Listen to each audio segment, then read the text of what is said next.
my name is Bob, and I love my two-car garage.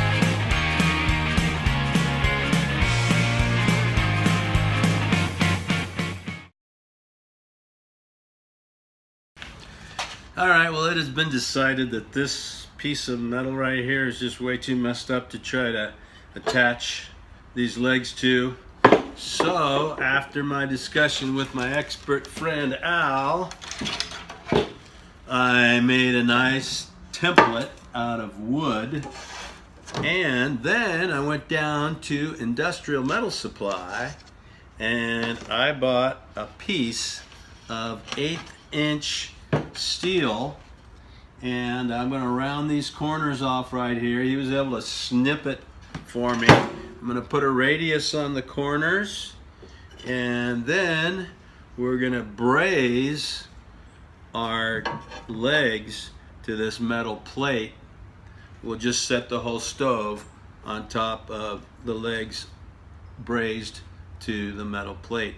I'm going to have to snip off this little corner right here, which used to be some tabs that attach to the base. I'm going to have to do that on all four. I'm just going to cut those off, make the top nice and smooth, and attach it to that piece of metal. That's the plan. Also, down at the Industrial Metal Supply, I found this little piece of scrap metal that they had in a bin, and I'm going to use this little end right here is going to make a perfect little hinge for the one little tab that broke off on this lower door. Almost a perfect size. Cutting off the top of my leg with this little wafer blade on my 4.5 inch grinder.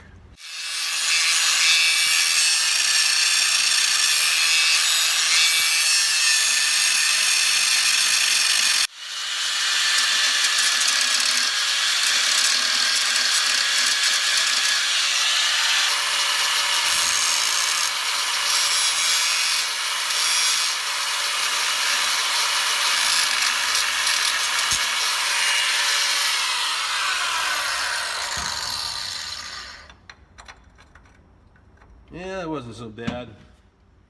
All right, my next task is to get those legs attached to the bottom of that base. So I'm going to drive down to my friend in San Juan Capistrano, Al, and he's a great welder, so I think he can help me out. So, you know, they say if you want something right, do it yourself, but that's not really true, because I'd rather call in the expert, and he is the expert, the Arc Czar. So we decided here, I think we've been talking about this for about an hour, but I think what we're going to do is, why don't you kind of summarize it here, Al? Well, we were going to try and figure out a way to attach these to the old base, and it looks like we're going to take these and weld them to a plate. So to make the plate as the base and weld these to the plate. We're actually going to braze them. Braze them, yeah. Because brazing works great on cast iron. You could weld, you can braze cast iron to steel. We're just going to get a steel plate. Like this guy really is a pro. I want to show you the boots he made. These are a pair of cowboy boots I made out of steel, entirely out of 4-inch steel pipe, 2-inch pipe for the heel, got the stitching, I welded all the stitching on, bootstraps. I got an order from the Mafia. They said they wanted to take some guy swimming with these on. I don't know, but you That's could great. put them on, you got to call 911 to take them off. That's cool. And so really, he is the expert, and so he's going to help me out. Like I say to Bob, when you have an artisan, I have a saying, you don't know what you know until the question comes up, and then years of experience, you go, oh yeah, I know the answer to that. So that means we're both really smart, right? We are both together, is like we're almost Einstein. There you go. The proper way to light a torch is you start with the acetylene first, and then you immediately feather out the flame, because if you do this, you get all that carbon bugs in the air. You don't want that. So you feather out the flame, it gets rid of a lot of the carbon, and then you turn your oxygen on. And then, by the way, when you turn the torch off, you turn off the oxygen first and then the acetylene.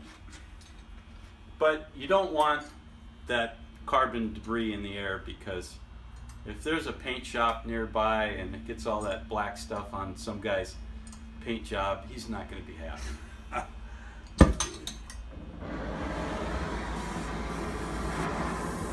Alright, so neutral flame, gonna heat it up. We got a couple little shims holding everything up for us because we couldn't find any rocks.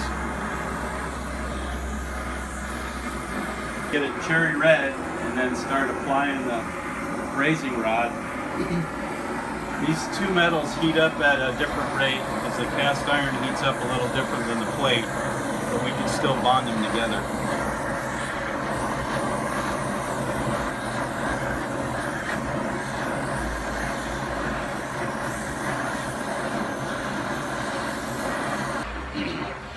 Well, the whole idea behind brazing is you got to get both pieces cherry red for the brazing to flow onto both of them. So this is a brazing rod that has flux on the outside already.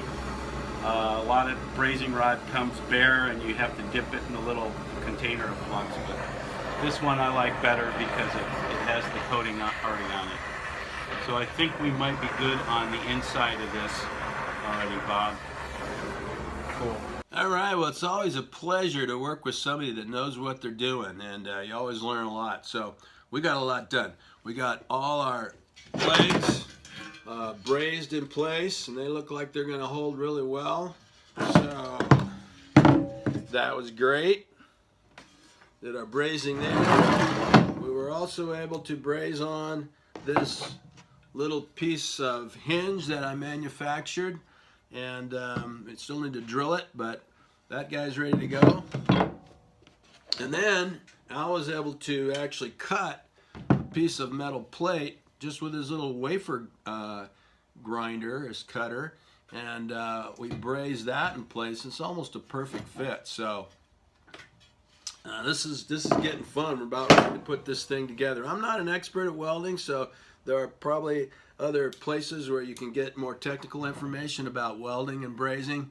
You got to handle the tanks right, you got to dress right, you got to wear eye protection, stuff like that. So if you're going to do any brazing, make sure you're really careful. I need to make one more trip down to Industrial Metal Supply to pick up a couple other little things, and then we're ready to put this thing together and fire it up.